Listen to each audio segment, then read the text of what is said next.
तुम्हाला वारंवार ऍसिडिटी होते का? आणि ह्या ऍसिडिटीसाठी तुम्ही रोज अँटासिड खातात का? माझ्याकडे बरेच पेशंट येतात आणि रोज सकाळी त्यांची अँटासिडची गोळी ठरलेलीच असते आणि त्यांची मेन कंप्लेंट असते की त्यांच्या पोटऱ्या दुखतात, रात्री पाय दुखतात, तसेच संडास चिकट होते किंवा होत नाही. तर हा सर्व परिणाम त्या अँटासिडचा आहे.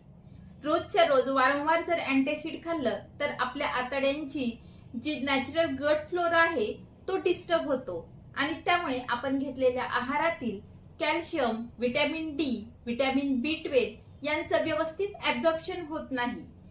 आयबीएस सारखे लक्षणं देखील बघितले जातात. कधी संडास पातळ होणं, कधी टाईट होणं, कधी आव पडणं. तर अशी जर समस्या जाणवत असेल तर तुम्ही रोजच्या रोज अँटासिड खायच्या ऐवजी ज्येष्ठ मधाची पावडर, आवळ्याची पावडर, साळीच्या